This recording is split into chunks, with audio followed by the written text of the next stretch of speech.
He offered to go to Russia himself. Not because he was asked, not because the handler had escalated the request. Of his own volition, in a communication that the FBI's undercover operation documented on a recording device, Specialist Josua Jacob Yanke, active duty United States Army, assigned to a unit at Fort Bliss, Texas, proposed to travel to Russia and provide in-person assistance with the M1 Abrams technical data he had just finished transmitting. He had already handed over the documents. He had already sent mission accomplished at 11:43 p.m. to the person he believed was connected to Russian military intelligence. And then, in the follow-on communication that the undercover operation preserved and entered into evidence, he volunteered something more. He would come, in person, to Russia to help them use what he had provided. The offer was not accepted. The person he was communicating with was an FBI undercover agent. There was no Russian intelligence handler to accept the offer. There was only an agent with a recording device, capturing a young Army soldier proposed to cross an international border into an adversarial nation to personally assist a foreign military with the operational application of secrets he had stolen from the institution he served. This is the detail that the available public record about the case contains, but that most coverage of the Yanke arrest did not fully emphasize. Not just a document transfer, not just a text message confirming completion, an offer of continued in-person operational assistance, volunteered from a soldier at Fort Bliss to someone he believed was waiting for him in Moscow. On August 19, 2025, Yanke was arrested at Fort Bliss, charged with attempted espionage under 18 U.S.C. Part 794, trial pending in the Western District of Texas. Let's go back to the beginning of the operation and build the full picture of what Yanke was proposing to do. Fort Bliss, Texas, El Paso, the desert installation that is the home of the 1st Armored Division, the Army's premier heavy armor unit, whose primary combat vehicle is the M1 Abrams main battle tank. Fort Bliss is where the Army trains the soldiers, the crew commanders, the maintenance personnel who operate and sustain one of the most capable ground combat platforms in the world. It is also the place where the specific technical knowledge of Abrams operations, the maintenance manuals, the systems documentation, the operational parameters, the specific vulnerabilities and capabilities, is most concentrated in the Army's institutional structure.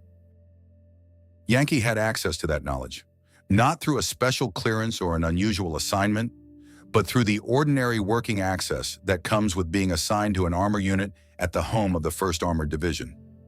The technical details of Abrams' maintenance and operation were part of his professional environment. The contact that drew him into the FBI's case came through a channel the public record does not fully describe.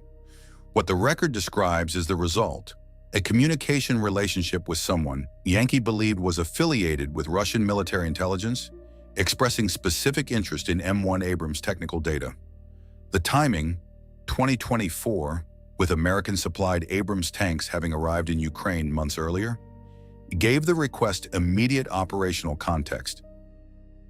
Russian forces fighting against M1 Abrams tanks in Ukraine had a direct and urgent interest in understanding the platform's specific technical vulnerabilities.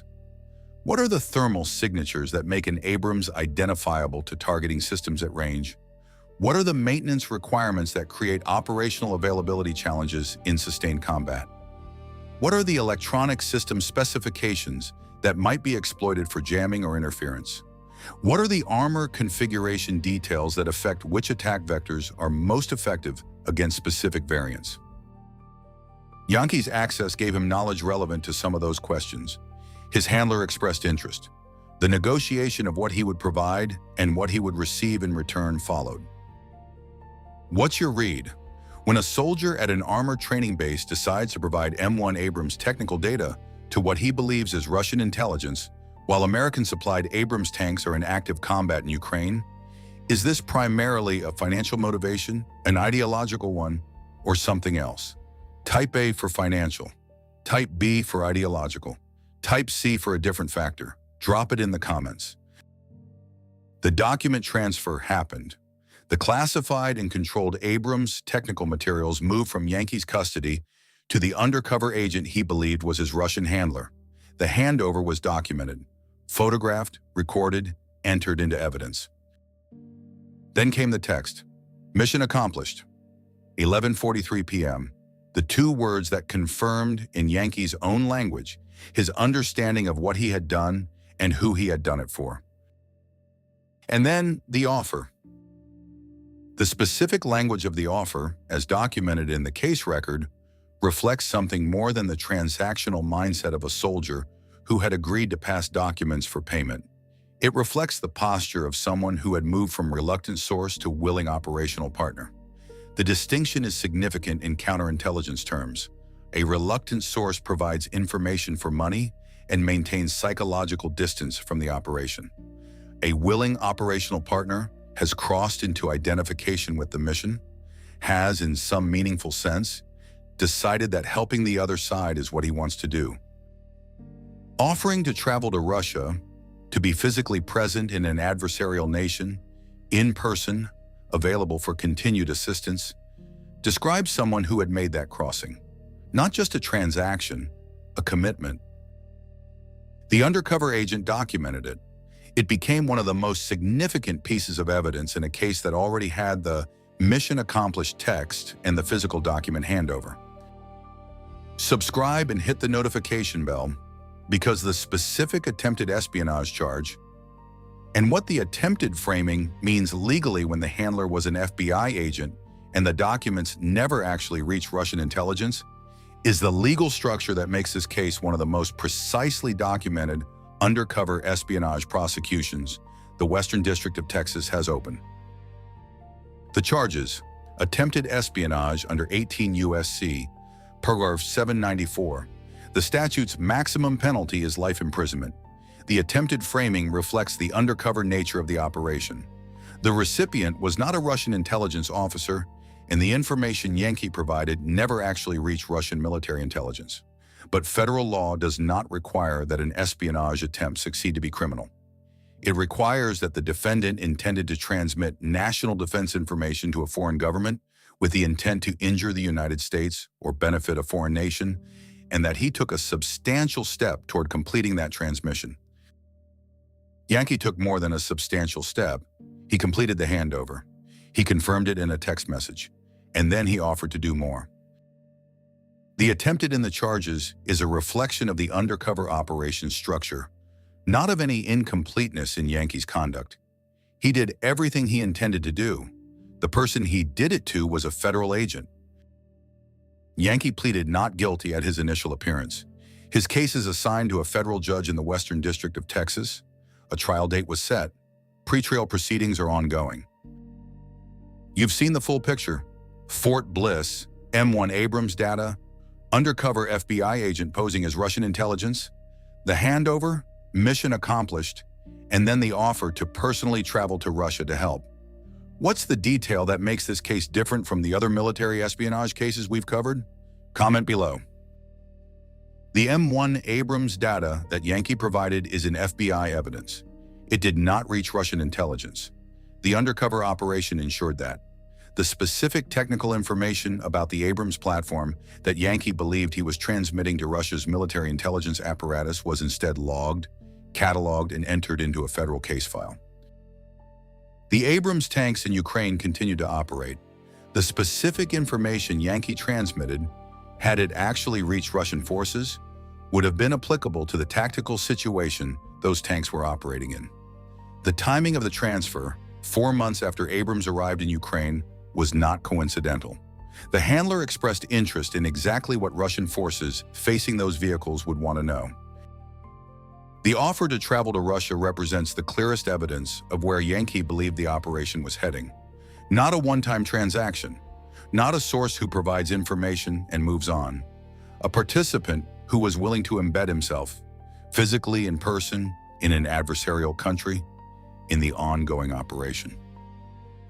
These investigations, FBI Western District of Texas coordinating with Army CID and the DOJ National Security Division, represent the counterintelligence work that specifically addresses the vulnerability created by active duty service members with access to classified technical data at installations like Fort Bliss. If this is the level of detail you come here for, a thumbs up is the best way to support this work.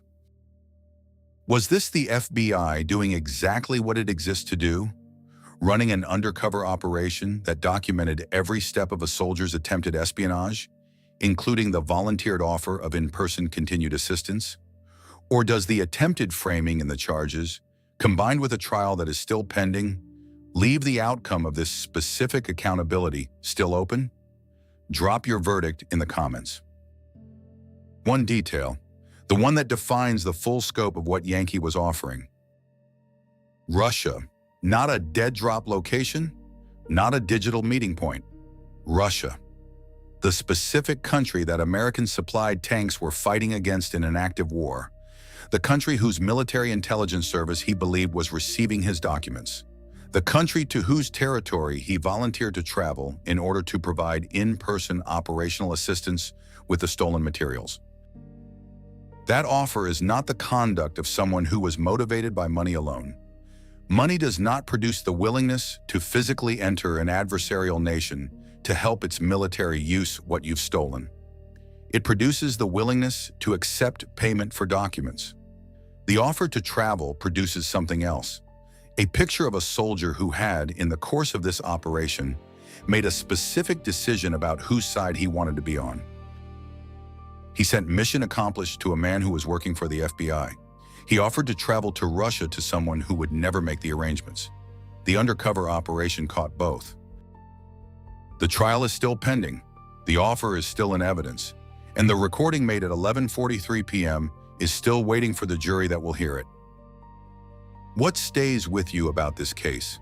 The offer to travel to Russia, volunteered, unsolicited, in a follow-on communication, the timing, M1 Abrams data requested while those tanks were in active combat in Ukraine, the mission accomplished text sent to an FBI agent, or the trial still ahead, and the two words that will be read aloud in a Texas federal courtroom when it finally starts.